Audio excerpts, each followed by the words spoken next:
राम राम दोस्तों, जय बाबा नीम करोली महाराज जी की। आशा है कि आपके ऊपर भी बाबा नीम करोली जी की बहुत ही कृपा होगी। आपके घर परिवार में भी सब कुशल मंगल होंगे दोस्तों। तो दोस्तों, आज मैं आपको श्रीमद् वाल्मीकि रामायण बालकांड का 34वां सर्ग इसे सुनाऊंगा। इसे सुने और रामायण महाकाव्य की इस महिमा का एक और धर्म लाभ उठाएं, एक और उसमें जो रामचंद्र जी की, श्री राम जी की ये लीला है, ये उनके पाठ हैं, इन्हें आनंदमय होकर सुने। तो शुरू करते हैं दोस्तों।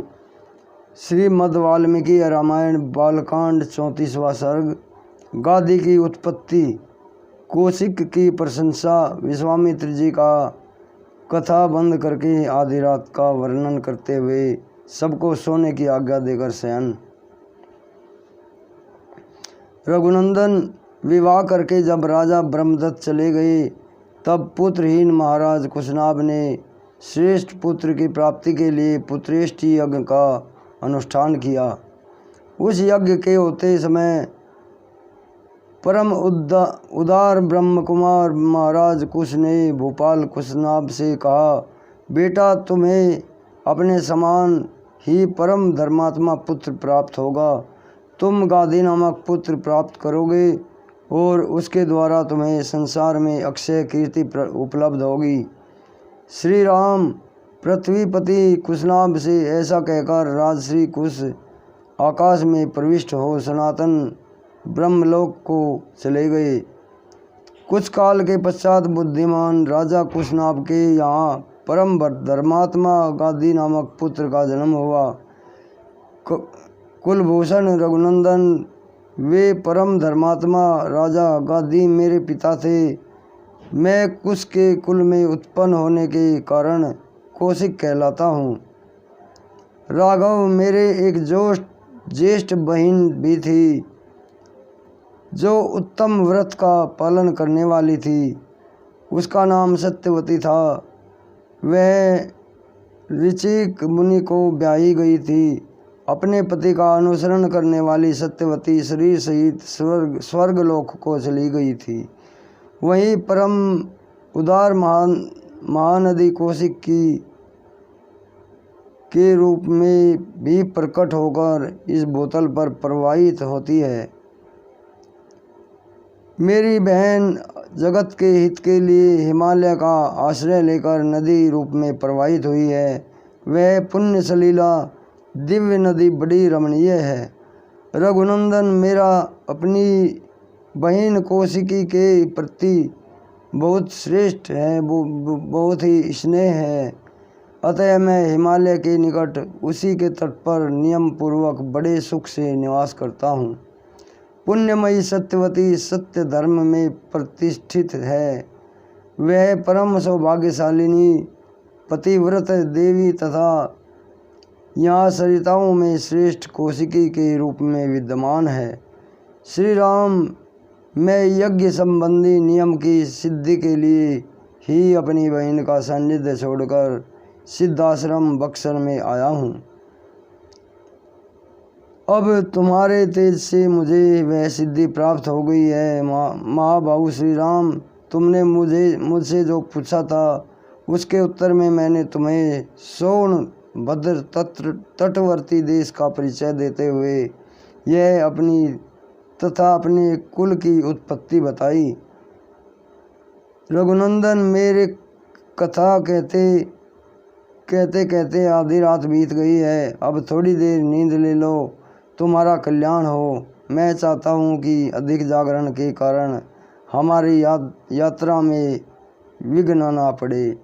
सारे वृक्ष निष्काम जान पड़ते हैं, इनका एक पत्ता भी नहीं हिलता है। पशु पक्षी अपने अपने वास स्थान में छिपकर बसेरे लेते हैं। रघुनंदन, रात्रि के अंधकार से संपूर्ण दिशाएं व्याप्त हो गई हैं। धीरे धीरे संध्या दूर चली गई। नक्षत्रों तथा ताराओं से भरा वह आकाश सहस्राग्र इंद्र की भांति सहस्रों ज्योतिर्मय नेत्रों से व्याप्त सा होकर प्रकाशित हो रहा है। संपूर्ण लोक का अंधकार दूर करने वाले शीत रश्मि चंद्रमा अपनी प्रभा से जगत के प्राणियों के मन को आह्लाद प्रदान करते हुए, आनंद प्रदान करते हुए उदित हो रहे हैं। रात में विचरने वाले समस्त प्राणी, यक्ष, राक्षसों के समुदाय तथा भयंकर पिशाच इधर उधर विचर रहे हैं। ऐसा कहकर महातेजस्वी महामुनि विश्वामित्र चुप हो गए। उस समय सभी मुनियों ने साधुवाद देकर विश्वामित्र जी की भूरी भूरी प्रशंसा की। कुछ पुत्रों का यह वंश सदा ही महान धर्म प्रयाण रहा है। कुछ वंशी महात्मा श्रेष्ठ मानव ब्रह्मा जी के समान तेजस्वी हुए हैं।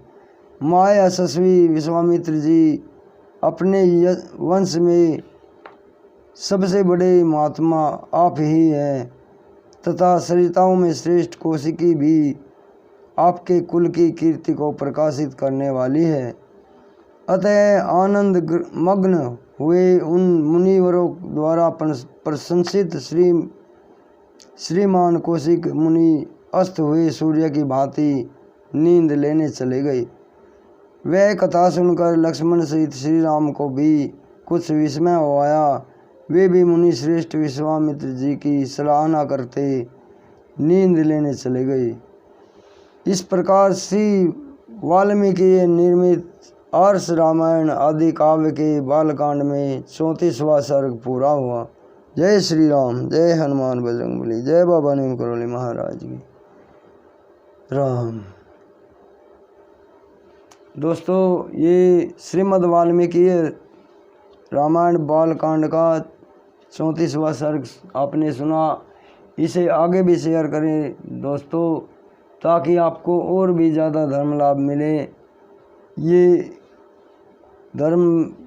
धर्म ग्रंथ है, इसका पाठ सुनने का और लोगों को भी सौभाग्य प्राप्त हो दोस्तों।